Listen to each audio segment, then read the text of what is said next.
Hello friends, this is Panjuani again. Friends, आज हम sign up page का कोड करेंगे। ठीक है, साइन अप का डिज़ाइन तो हम कर चुके हैं, बट हम साइन अप करते समय अभी हमारा डेटा कहीं स्टोर नहीं हो रहा। ठीक है, तो उसके लिए हमें एक व्यू बनाना पड़ेगा। अगर मैं यहाँ लॉगिन पे जाता हूँ, लॉगिन का कोड तो हम पिछले वीडियो लेक्चर में देख चुके हैं। ठीक है, बट लॉगिन अभी हो नहीं पाएगा जब तक हम यूज़र क्रिएट नहीं करेंगे। तो क्रिएट एन अकाउंट में जाके आप देख सकते हैं, ये हमारा साइन अप फॉर्म था। ठीक है, तो ये सारी फील्ड्स का डेटा मुझे रिसीव करना है। तो मैं एक व्यू क्रिएट कर लेता हूँ। तो व्यू डॉट पी वाई के अंदर आप देख रहे हैं, ये साइन अप नाम का मैंने फंक्शन तो बनाया है। ठीक है, मॉडल्स के अंदर अगर मैं देखता हूँ तो यहाँ पे क्लास का नाम है साइन अप। ठीक है, या तो फिर मैं ऐसा कर सकता हूँ कि जैसे इसका नाम भी क्या है, साइन अप है, और व्यू का नाम भी मैंने साइन अप रख दिया है। तो नाम थोड़ा हम कंफ्यूज ना हो जाए, तो इसका नाम मैं थोड़ा सा फंक्शन का नाम थोड़ा अलग कर देता हूँ, साइन अप 1 कर देता हूँ। ठीक है, यूआरएल्स के अंदर भी जाके मैं इसका नाम चेंज कर देता हूँ। ठीक है, ताकि मुझे क्लियर हो जाए कि ये मेरा फंक्शन है और वो मेरी क्लास है, मॉडल क्लास। तो साइन अप 1 नाम दे दिया मैंने। एंड अब यहाँ पे आके हम क्या करना है, डेटा रिसीव करना है सारा का सारा। तो मैंने एक एरर नाम का वेरिएबल बना दिया शुरू में, उसमें कोई वैल्यू नहीं है। फिर मैंने यहाँ पे चेक कर लिया अगर रिक्वेस्ट आई है, इफ रिक्वेस्ट डॉट मेथड। ठीक है, अगर पोस्ट मेथड के थ्रू रिक्वेस्ट आएगी तो हमें फॉर्म का सारा डेटा रिसीव करना है। ठीक है, तो आपने देखा होगा यहाँ पे हमने पोस्ट मेथड यूज़ किया था फॉर्म के अंदर। ठीक है, ये हमारा फॉर्म है और फॉर्म में मेथड क्या है, पोस्ट।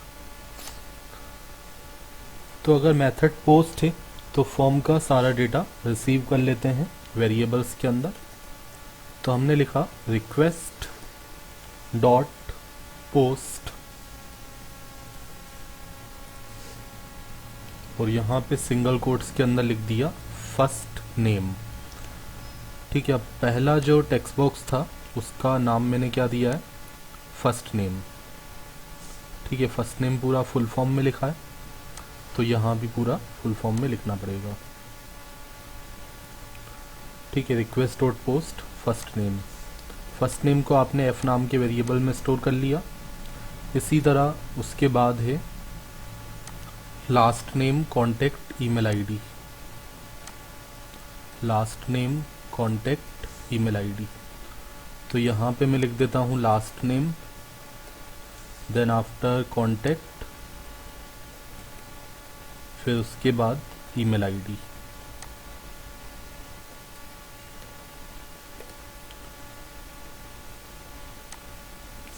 Then after password.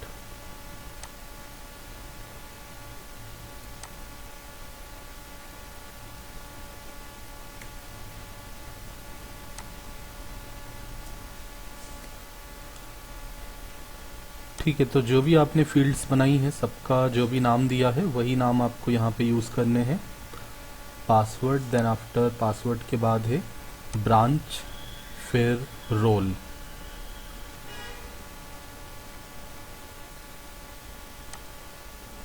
ठीक है, password then after branch, sorry password के बाद कौन, branch. Okay, password, branch, role. तो सभी फील्ड्स का डेटा मैंने गेट कर लिया है। ठीक है, पासवर्ड के बाद था ब्रांच, फिर उसके बाद रोल। तो सभी फील्ड्स का डेटा किया और गेट किया और वेरिएबल्स में असाइन कर देते हैं। तो कुछ भी वेरिएबल्स के आप नाम दे सकते हैं, contact, email ID, password, branch, role. ठीक है, सारा डेटा वेरिएबल्स के अंदर रिसीव हो गया। ठीक है, अब हम यहाँ पे ट्राई और एक्सेप्ट का यूज़ कर सकते हैं। तो मैंने लिखा ट्राई। ठीक है, ऊपर में एक बार सिंटेक्स देख लेता हूँ, ट्राई एक्सेप्ट। ओके, ठीक है, ट्राई लिखा और यहाँ पे हम लिख देते हैं user assign user dot objects dot create underscore user. अब हमें क्या करना है, दो मॉडल्स के अंदर डेटा स्टोर करना है। कुछ डेटा हम यूज़र मॉडल के अंदर स्टोर करवाएंगे, जैसे पासवर्ड, ठीक है, फर्स्ट नेम लास्ट नेम, ये हम यूज़र मॉडल के अंदर स्टोर करवा लेंगे। ठीक है, ईमेल आईडी भी हम इसी में स्टोर करवा लेंगे। फिर बाकी का जो है ब्रांच एंड कॉन्टैक्ट और रोल, वो हम स्टोर करवा लेंगे साइन अप नाम के मॉडल में। आपने देखा होगा ये साइन अप मॉडल मैंने यहाँ बनाया था, जिसके अंदर कॉन्टैक्ट, ब्रांच और रोल रहेगा। ठीक है, तो user dot object dot create user, create underscore user, और यहाँ पे हमने बता दिया यूज़र नेम के अंदर वैल्यू आ जाएगी यू नाम के वेरिएबल से। देन आफ्टर पासवर्ड, ठीक है, अब ये यू नाम का वेरिएबल तो है नहीं, यूज़र नेम के अंदर मैं क्या स्टोर करूँगा, ईमेल आईडी स्टोर करूँगा। ठीक है, क्योंकि लॉगिन करते समय मैं चाहता हूँ क्या होना चाहिए, मेरे पास ईमेल आईडी और पासवर्ड होना चाहिए। तो ईमेल आईडी को ही हमने यूज़र नेम के अंदर स्टोर किया है। फिर उसके बाद पासवर्ड, पासवर्ड पी नाम के वेरिएबल से मिल जाएगा। सिमिलरली पासवर्ड के बाद है first name, first underscore name. ठीक है, फर्स्ट नेम के अंदर मैंने स्टोर कर लिया एफ को, असाइन कर दिया एफ को। देन आफ्टर लास्ट नेम,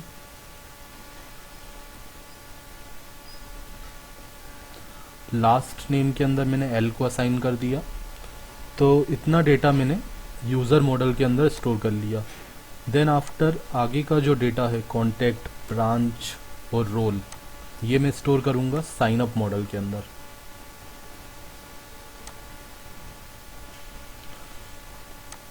ठीक है, तो यहाँ मैं लिख देता हूँ साइन अप,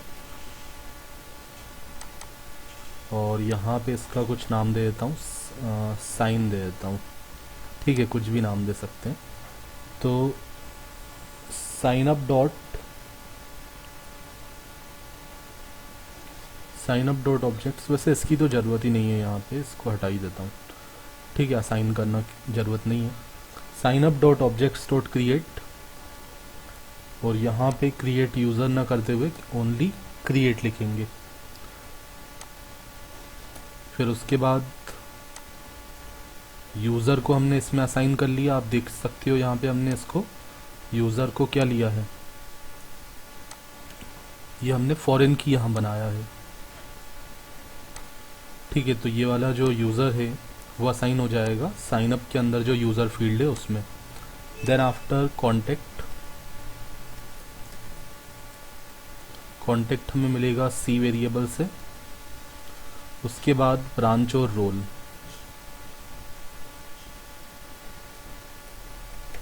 ब्रांच मिल जाएगा बी नाम के वेरिएबल से, और रोल मिल जाएगा आर वेरिएबल से।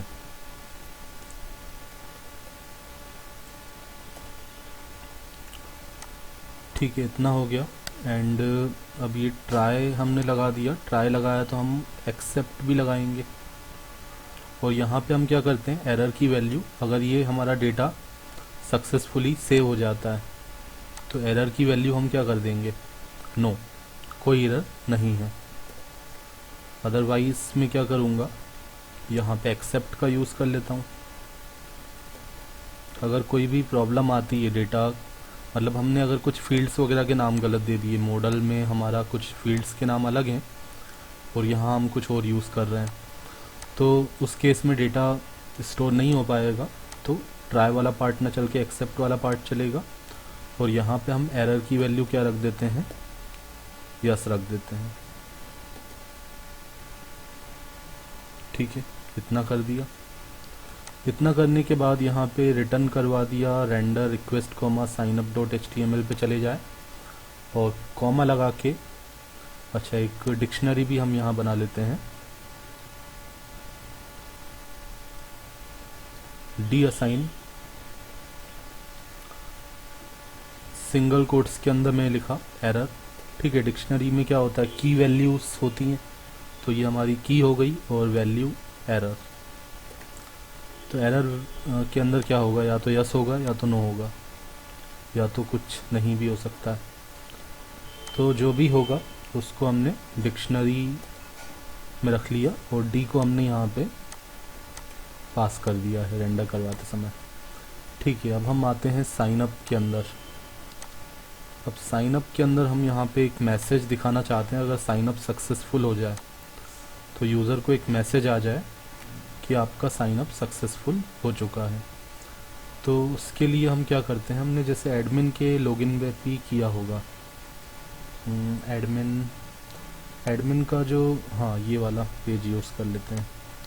यहाँ पे हमने ये कुछ कंडीशंस लगाई हैं ना, वही कंडीशंस हम यहाँ भी यूज़ कर लेते हैं। ऊपर भी लिख सकते हो पेज में या नीचे भी लिख सकते हो, एंड ब्लॉक से पहले लिखना है। तो हमने लिखा इफ़ इक्वल एरर नो, अगर एरर नहीं है मतलब डेटा स्टोर हो चुका है तो हम लिख देते हैं साइन अप सक्सेसफुल। ठीक है, साइन अप सक्सेसफुल एंड कहाँ रीडायरेक्ट कर देंगे, लॉगिन पेज पे। ठीक है, आपका साइन अप तो सक्सेसफुल हो चुका है, अब आप लॉगिन पेज पे चले जाओ, है ना। ये लॉगिन पेज किसका है, यूज़र का लॉगिन है। ठीक है, एंड उसके बाद मैंने यहाँ पे लिखा अगर एरर की वैल्यू यस है तो मैसेज आएगा समथिंग वेंट रॉन्ग।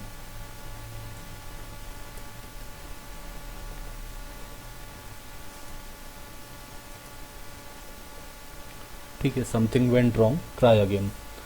तो इतना हम चला के देखते हैं हमारा डेटा स्टोर हो पाता है कि नहीं हो पाता है।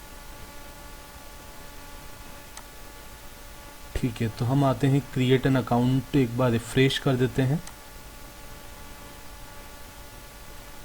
ओके, अब मैं यहाँ पे सारा डेटा फिल करता हूँ। तो मैंने कुछ नाम दे दिया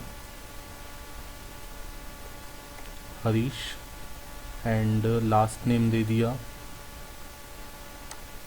उसके बाद कॉन्टेक्ट नंबर दे दिया, देन आफ्टर मैंने यहाँ पे ईमेल आईडी एंटर कर दिया, फिर उसके बाद पासवर्ड, फिर ब्रांच में ले लिया computer science, are you student faculty, तो स्टूडेंट ले लिया, सबमिट कर दिया। तो ये साइन अप सक्सेसफुल का मैसेज आ चुका है, मतलब डेटा स्टोर हो चुका होगा। बट अब हमें पता किस चलेगा डेटा स्टोर हो चुका है, एक बार लॉगिन का कोड हमने किया तो था, अब देखते हैं एक बार लॉगिन हो रहा है कि नहीं हो रहा। तो मैंने यहाँ पे यूज़र नेम पासवर्ड दे दिया,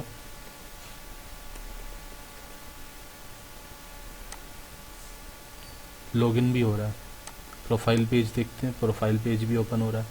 तो फ्रेंड्स साइन अप भी हो गया है और लॉगिन भी हो गया है। अब प्रोफाइल पेज में एक तो हमें नेविगेशन बार बनाना है, फिर पहले पेज पे मैं क्या दिखा दूंगा, एडिट प्रोफाइल का पूरा डिटेल दिखा दूंगा, मतलब जो जो आपने साइन अप पे रजिस्ट्रेशन करते समय डिटेल फिल किया था वो हम डिस्प्ले कर देंगे और एक ऑप्शन दे देंगे एडिट प्रोफाइल का, तो वो हमें करना है। एंड हम एक बार यहाँ पे एडमिन से लॉगिन करके भी देख लेते हैं। अभी वैसे यहाँ पे लॉग आउट हमने नहीं किया है, यू आर ऑथेंटिकेट। अब देखो लॉग आउट नहीं हुआ है तो ये प्रॉब्लम आ रही है, क्योंकि लॉग आउट का ऑप्शन तो हमने दिया ही नहीं है ना। चलिए फिर हम पहले नेविगेशन बार बना के लॉग आउट वगैरह करके फिर उसके बाद हम चेक कर लेंगे कि जो डेटा है, उसके बाद हम एडमिन से लॉगिन करके देख लेंगे कि डेटा किस तरीके से स्टोर हुआ है। सो फ्रेंड्स, मिलते हैं नेक्स्ट वीडियो लेक्चर में। Thanks for watching.